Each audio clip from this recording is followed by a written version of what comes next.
here. So this is actually looking at a leader LV 5600.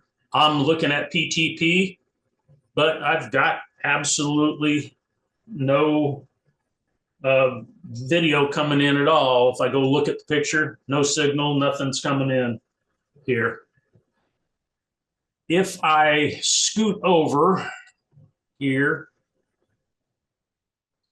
Riedel, so here's my source I'm going to deal with.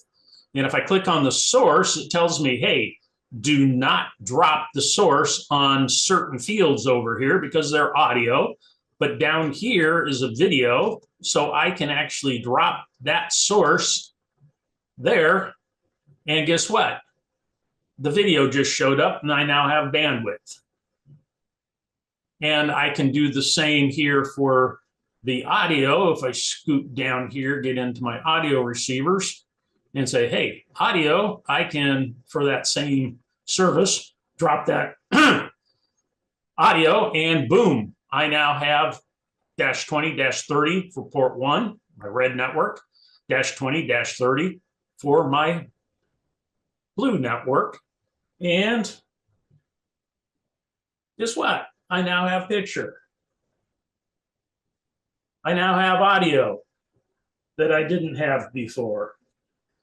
So this shows very easily how this turns around and works. And I can turn around and do the same thing. Excuse me for a second. For a PHABRIX QXL here, here's my QX, and I can drop, and boom, you can see as soon as I dropped that, I had video. Now the PHABRIX gives me this beautiful little green light screen here that lets me know that everything was perfectly fine with the video I dropped. And if I drop the audio, do a patch, all of my audio comes up and looks at that. Now, the other thing that these systems give us here, I gotta move that switch closer, is the ability within the devices themselves to look at the NMOS. And you can see from my video up here at the top, it was sent to me.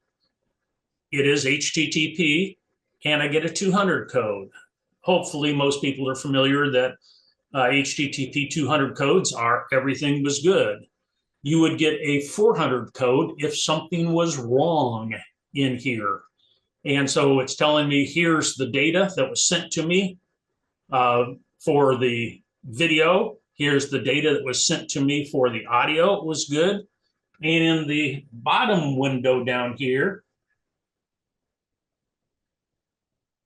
is the actual STP file.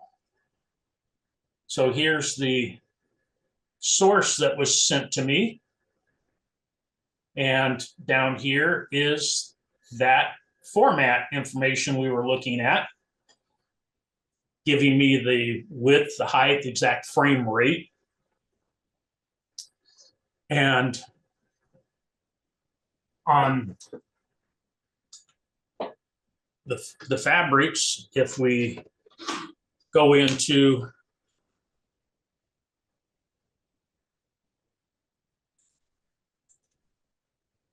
double click on this, I can look at my video STP file, my audios, and my ancillary data if it was there. But there's the video, and it highlights the primary fields it's looking at. So it allows you to see that this data, and you can see the service come in and what my video and audio and all the IP addresses, the data rates are doing and looking at this stuff. So it allows you to see many different things.